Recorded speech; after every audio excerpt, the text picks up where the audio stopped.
अमृता खानविलकर नुकतीच एका मराठी वाहिनीला दिलेल्या मुलाखतीत तिच्या आयुष्यात घडलेला स्वामी समर्थांच्या कृपेचा विलक्षण अनुभव सांगितला।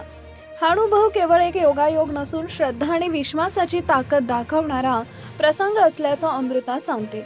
अमृता आणि तिचा पती हिमांशू लोखंडवाला परिसरात राहत होते। अनेक स्वप्न उराशी बाळगून त्यांनी मोठ्या कष्टानं एक घर घेतलं होतं। घराचा EMI जास्त होता, पण दोघांचं काम सुरू असल्यामुळे ते निभावत होते।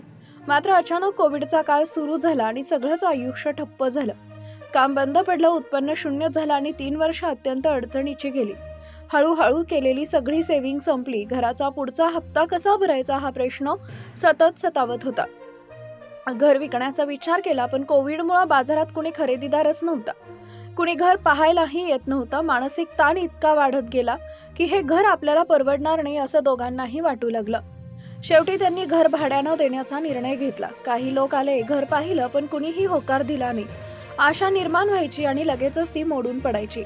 घरात एका कोपऱ्यात छोटंसं मंदिर होतं, त्यात स्वामी समर्थांचा फोटो होता। अमृता रोज मनोमन प्रार्थना करत होती, पण कधी कधी मनात शंका येत होती, खरंच माझ्याकडे लक्ष आहे का? अशाच एका दिवशी एक घरात कपल घर पाहायला आलं आणि त्यांनी फारसं काही न विचारता घर पाहिलं आणि निघून गेले।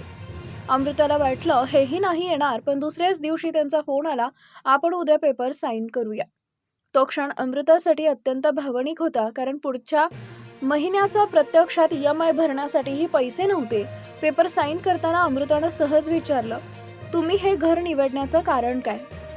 त्यावर त्या व्यक्तीनं दिलेलं उत्तर ऐकून अमृता अक्षरशः कोसळली।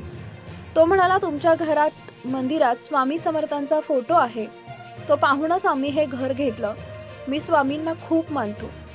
हे ऐकताच अमृतांच्या डोळ्यातून अश्रू वाहू लागले। सगळा ताण, भीती, वेदना एका क्षणी बाहेर पडल्या। तिनं मनातच स्वामींना स्वारी म्हटलं। मला वाटलं होतं तुमचं लक्ष नाहीये माझ्याकडं, पण तुम्हीच हा मार्ग काढलात। ते कपल पुढची 3 वर्ष त्या घरात राहिलं। कोणताही मोठा त्रास झाला नाही। EMI वेळेवर भरता आले आणि हळूहळू पुन्हा आयुष्य स्थिर झालं। अमृता सांगते की हा तिचा वैयक्तिक अनुभव आहे, पण संकटाच्या काळात मिळालेली ही साथ तिला आयुष्यभर विसरता येणार नाही।